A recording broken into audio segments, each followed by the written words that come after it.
क्या आप जानते हैं पुलिस केस होने के बाद भी हर मामले में समझौता नहीं हो सकता है। आज जानेंगे वो कौन से जुर्म हैं जिनमें माफी की कोई गुंजाइश नहीं होती है। नमस्कार दोस्तों, लीगल बातचीत चैनल में आपका स्वागत है। सोचिए, एक दिन अचानक फोन बजता है और सामने से आवाज आती है, आपके खिलाफ एफआईआर दर्ज हो गई। बस उस पर पैरों तले जमीन खिसक जाती है और सबसे पहले मन में आने वाला, यार क्या आपस में बैठ के बात सुलझ नहीं सकती है, या बैठ के बातचीत करके कोई बीच का रास्ता नहीं निकल सकता है, या अब सीधे कोर्ट कचहरी के ही चक्कर लगेंगे, वहीं दौड़ा भागी करनी पड़ेगी।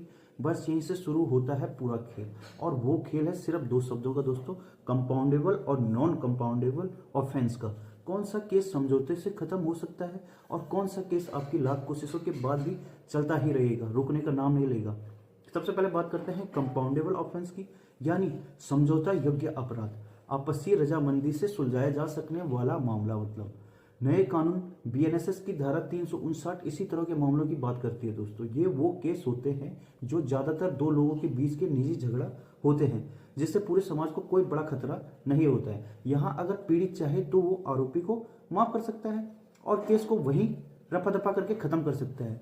अब ये दो तरह के होते हैं दोस्तों। पहला तो होता है इसमें बिना कोर्ट की परमिशन वाले, जैसे किसी ने आपको गाली दे दी या हल्की फुल्की धक्का मुक्की हो गई।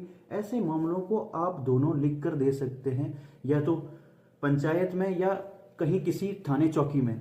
हमारा आपस में समझौता हो गया और केस वहीं रफा दफा हो जाता है। दूसरा होता है कोर्ट की परमिशन वाले मामले, जैसे 5,000 रुपये की छोटी चोरी या सीमित राशि की धोखाधड़ी।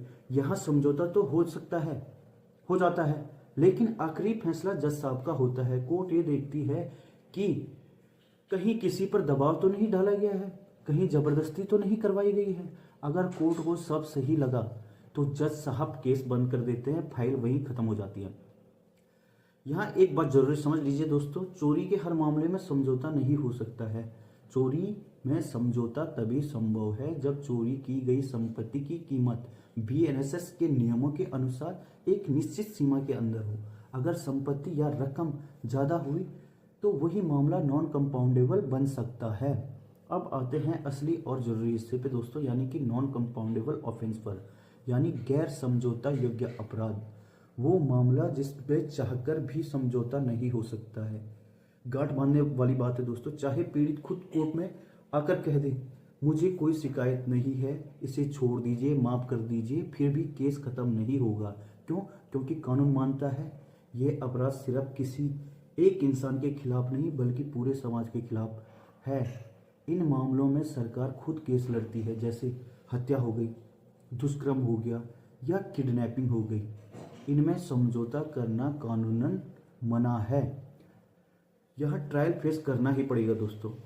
एक और जरूरी सीक्रेट समझ लीजिए दोस्तों, कभी कभी कुछ केस में कागजों पर तो नॉन कंपाउंडेबल होते हैं, जैसे पति पत्नी के झगड़े हो गए। लेकिन अगर दोनों के बीच वाकई सुलह हो गई, बातचीत आपस में ठीक हो गई और वो साथ रहना चाह रही हैं, तो एक रास्ता बचता है, बीएनएसएस की धारा 528। इसके तहत सिर्फ हाईकोर्ट के पास, या इस जैसे मामले सिर्फ हाईकोर्ट के पास ही पावर होती है कि वो एफआईआर को क्वॉश कर सके। ध्यान रखें, ये पावर पुलिस के पास नहीं है, ना ही निचली अदालतों के पास है। सिर्फ हाईकोर्ट ही ऐसा कर सकती है कि इनको रद्द कर सकती है, देख के समझ के। तो सीधी सी बात यही है दोस्तों, हर मामला हाथ मिलाने से खत्म नहीं हो जाता है। कानून व्यक्ति से ज्यादा समाज की सुरक्षा देखता है। अगर आज की वीडियो लीगल बातचीत सही लगी हो तो चैनल को सब्सक्राइब कीजिए दोस्तों और शेयर कीजिए। मिलते हैं ऐसी किसी टॉपिक पे आगे। और एक कमेंट पूछता हूँ दोस्तों में, क्या आपको पता है मानहानि क्या होता है, डिफेमेशन क्या होता है, समझौता योग्य अपराध है या नहीं? इसको कमेंट में जरूर बताइए, क्या पता हम इसी पे अगली वीडियो में बात करें। तो कानून की सही जानकारी ही आपकी सबसे बड़ी ढाल है दोस्तों। जय हिंद, मिलते हैं नेक्स्ट वीडियो में।